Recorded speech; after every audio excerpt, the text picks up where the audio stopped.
안녕하세요. 책 읽는 미주입니다. 오늘 소개할 책은 감정, 식당, 상처를 치유하는 토닥토닥 감정 힐링 레시피 당신의 마음을 치유해 드립니다. 이서원 지음, 출판사는 가디언. 이서원 한국분노관리연구소 소장, 이서원의 사람사이 대표, 연세대학교 사회복지학 박사, 고려사이버대학교 사회복지학과 교수로 재직했고 서강대 신학대학원 겸임교수이다. 가정폭력과 아동학대로 고통받는 피해자와 가해자를 위한 상담 전문가로 활동 중이다. 가정폭력, 가해 남편, 가해 아내를 위한 정부 표준 프로그램을 개발 과정에서 한국의 부부와 부모, 자녀가 겪는 고통의 뿌리에 해소되지 못한 분노가 있음을 발견하고 한국분노관리연구소를 설립했다. 공공기관과 휴먼 서비스 기관에서 가족관계 향상 및 분노 조절을 주제로 20년 넘게 강사로 활동해 왔다.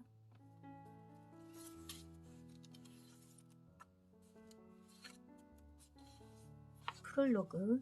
여러 감정이 있는 건 여러 역할이 있기 때문이다. 감정이 하나가 아닌 여러 개 있다는 것은 감정마다 하는 역할과 일이 다르기 때문이 아닐까요? 김치와 밥만 먹고 살 수 없듯 인생이라는 밥상에도 여러 감정이라는 반찬들이 있어야 제대로 살 수 있습니다. 제대로 산다는 건 사는 것처럼 산다는 뜻이지요. 풍성하게, 여유롭게, 즐겁게 살 수 있다는 겁니다. 희노애락, 기쁘고 슬프고 화나고 즐거운 감정들은 모두 살아가는 데 꼭 필요한 감정들입니다. 이에 비해 우아함, 근사함 같은 감정들은 살아가는 데 꼭 필요한 것은 아니지만 기왕이면 다홍치마라고 있으면 살아가는 것이 더 풍요로워지고 멋있어지는 감정입니다. 감정을 조절하거나 관리하려면 처음 올라오는 것이 무엇인지, 머리에서 어떤 과정을 거치는 것인지, 그 결과 어떤 것이 내려와 어떻게 표현되는지 알아차려야 합니다.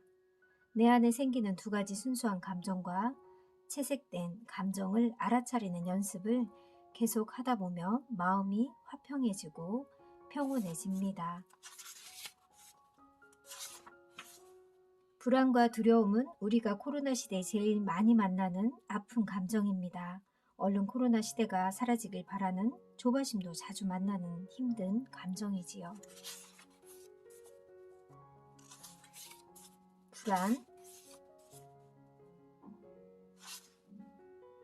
불안 요리법. 일어날까봐 겁나. 불안은 마음의 안개입니다. 운전하다 안개로 앞이 보이지 않으면 덜컥 겁이 나고 뭔가 불확실하면서 싸한 느낌이 들지요. 이때 불안이 생깁니다.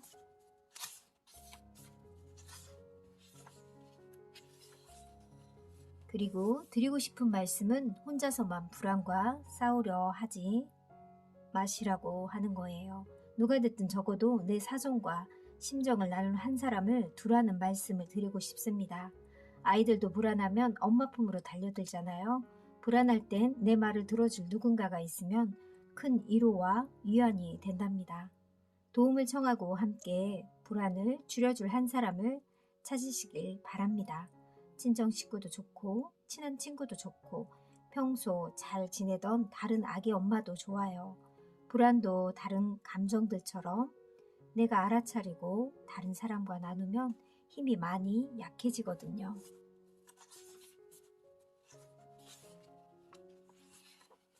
불안은 내 마음대로 되지 않아 생기는 감정이니 내 마음대로 할 수 있는 것을 야금야금 조금씩 늘려나가면 줄어듭니다. 두려움 요리법. 위험에 둘러싸여. 두려움은 마음의 포로입니다. 포로가 적에게 둘러싸여 있든 두려움은 내 생명이 위협받거나 손해를 입을 상황에 둘러싸여 있을 때 나타나는 감정입니다. 한마디로 말해 두려움은 지금 처지에서 뭐든 대비하라는 부탁을 나에게 하는 감정입니다. 그래서 우리는 지금 상황에서 내가 할 수 있는 일이 무엇인가를 차분하게 생각해 보아야 합니다. 그러면 두려움은 우리를 죽이는 것이 아니라 우리를 안전하게 살리는 보약이 됩니다. 두려움은 위험에 대처하라는 감정이지 위험에 무너지라는 감정이 아닙니다. 그래서 마음이 무너지지 않는 것이 필요합니다. 두려움 체크리스트도 이렇게 각 장마다 다 있고요. 조바심 요리법, 빨리 가지고 싶어. 조바심은 마음의 추격자입니다.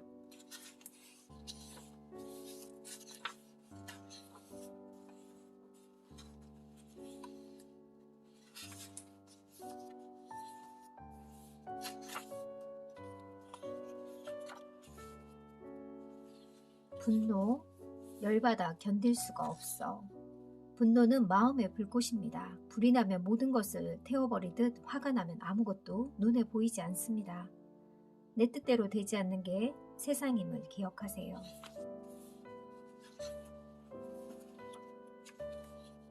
사람들은 화를 내면 좋지 않다는 생각만 하는데 실은 화를 내야 우리 생명이 조금이라도 살 가능성이 높아지고 더 평화롭게 살 수 있습니다. 화내는 것의 궁극적인 목적은 평화입니다.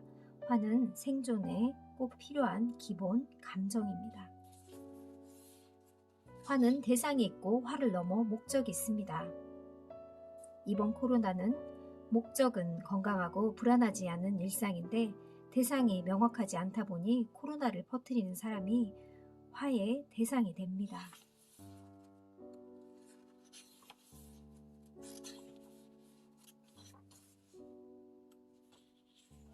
성수, 분노는 맛집의 황금 레시피는 성술입니다.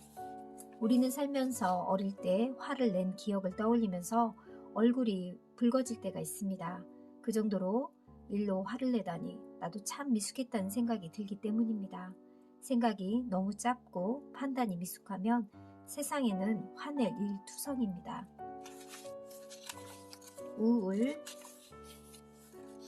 우울할 땐 치매, 내 마음대로 되는 게 없어. 우울은 마음의 감기입니다. 감기가 사라지지 않듯 우울은 옛날이나 지금이나 우리 곁에 있고 미래에도 사라지지 않을 것입니다. 사람으로 살아가는 한 우울은 늘 우리 곁에 있습니다. 지금 이대로도 괜찮다고 생각하세요. 살다 보면 우울할 때도 있고 즐거울 때도 있지요. 또 우울이 금방 사라질 수도 있고 오래 머무를 수도 있습니다. 그게 살다가 생기는 일들입니다.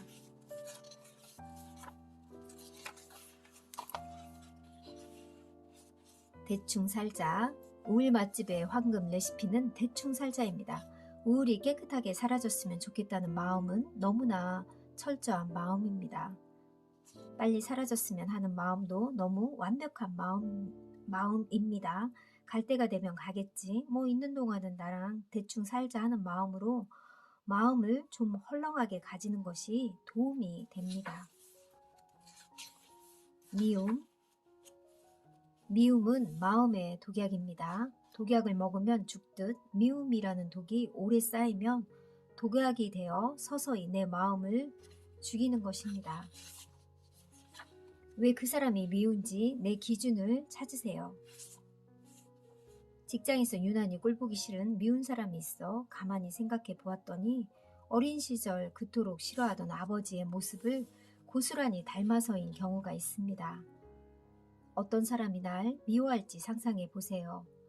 모든 사람이 날 좋아할까요? 그렇진 않을 겁니다. 모든 사람이 미워하는 사람이 없듯 모든 사람이 좋아하는 그런 사람도 없습니다. 그렇다면 나도 예외가 아닙니다. 누군가는 나를 재수없다고 말할지도 모릅니다. 누군가는 나를 이유 없이 싫어할 수도 있습니다. 그런 사람이 있다면 왜 나를 싫어하고 미워할까요? 이것을 발견하면 나의 깊은 그림자를 발견하게 되는 겁니다. 그러면서 미움의 본질, 즉 미움은 객관적인 것이 아니라 주관적인 것임을 깨닫게 됩니다. 사람은 사랑을 통해서도 자신을 발견하지만 미움을 통해서도 자신을 발견하게 됩니다. 이런 경험이 생기다 보면 미워하는 사람을 만날 때마다 반가운 마음이 생길 수 있습니다. 좋아, 이번에는 이 사람으로부터 나에 대한 또 어떤 기준을 찾을 수 있을까? 그리고 어떤 기준을 보탤 수 있을까? 물어보게 되는 것이지요. 미움도 밖으로 나가지 않고 내 안을 살피는 것으로 들어오면 더 좋은 내가 되기 위한 약이 될 수 있는 고마운 감정입니다. 이거는 긍정적인 생각으로 하라는 얘기인 것 같아요. 시기심, 넌 그 자리에 있을 자격이 없어. 시기란 마음의 고춧가루입니다. 시기란 나를 더 많이 존중하라고 생기는 감정입니다. 내 뜻대로 세상이 움직여야 하는 걸까요? 아니면 세상 뜻대로 내가 움직여야 하는 걸까요? 당연히 세상 흐름대로, 세상 뜻대로 내가 움직여야 하지 않을까요? 내가 바라는 그 자리, 그 자원도 그것을 얻으려면 내가 생각하는 것보다 더 복잡한 여러 가지 조건이 합해져야 합니다. 나는 아쉽게도 한 가지가 없었나 보다 하고 생각하면서 속도 덜 상하고 나의 성장에 도움이 됩니다. 열등감, 박박 긁어 닭발, 내 속을 긁어 열등감. 레시피는 닭발이라고 나오는데요. 너보다 못난 내가 싫어. 열등감은 마음의 가시입니다. 손에 콕 박힌 가시가 잘 빠지지 않고 건드려질 때마다 아픈 것처럼 열등감은 마음에 박힌 가시라 건드려질 때마다 아픕니다. 열등감은 더 나은 내가 되려고 생긴 감정입니다. 너와 비교해서 못난 내가 속상하니 더 나은 내가 되려고 애쓰게 됩니다. 그런데 애써도 너보다 나아지지 않으면 속상해서 그런 나를 내가 미워하게 됩니다. 어쩌다 너보다 나아져도 또 다른 누군가가 나타나 나보다 나으니 다시 나를 미워하게 되지요. 남과 나를 비교하는 한 열등감은 평생 나를 따라다닙니다. 내가 좋아하고 사랑하는 일을 찾아보세요. 열등감은 좋아하는 일 앞에 사치랍니다. 죄책감, 속이 까맣게 타들어가 짜장면. 죄책감 요리법, 널 볼 낯이 없어. 죄책감이란 마음의 돋보기입니다. 돋보기로 작은 글자를 크게 확대해서 보듯 죄책감은 내가 잘못했던 행동을 더 크게 확대해서 보듯 죄책감은 내가 잘못했던 행동을 더 크게 확대해 보면서 나를 벌하는 감정입니다.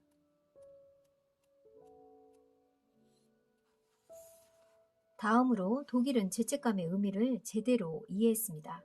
바로 책임을 지는 행동입니다. 죄책감을 말 그대로 살펴보면 죄에다 책임을 합한 느낌입니다. 죄라는 글자에 인정을 붙이고 책이라는 글자에 행동을 붙이면 나의 죄에 대해 인정하고 나의 책임에 대해 보상 행동을 하라는 뜻이 담겨 있습니다. 독일은 피해 국가에 보상금을 지급하고 영토를 반환하고 역사 교과서에서 독일의 잘못을 쓰도록 허용했습니다. 책임 있는 행동을 한 것이지요. 이런 독일의 행동이 가져온 것이 회복적 정의라는 말입니다. 정의가 이제야 회복되었다는 것이지요. 진심으로 사과하고 책임지는 행동을 하는 것은 죄책감을 벗어나는 가장 빠르고 확실한 방법입니다. 후회, 그러려고 한 게 아니었는데, 소주 한 잔. 후회 요리법, 그때 왜 그랬을까? 후회란 마음의 그림자입니다. 앞으로 다르게 사세요. 후회가 의미 없어지는 건 후회만 할 때입니다. 아는 것은 알기 위한 목적이 아니라 행동하려는 것이 목적입니다. 뭘 선택해도 별 차이가 없습니다.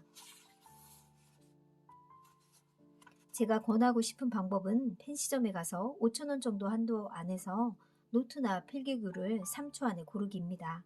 3초라는 시간이 짧은 것 같지만 직감적으로 마음에 드는 걸 고르기에 충분한 시간입니다. 그리고 뒤도 돌아보지 않고 계산을 하는 것이지요. 몇 번 해보면 선택이 얼마나 짜릿하게 즐거운 일인지 아실 겁니다. 뭘 선택해도 별 차이가 없다니까요. 후회 체크리스트.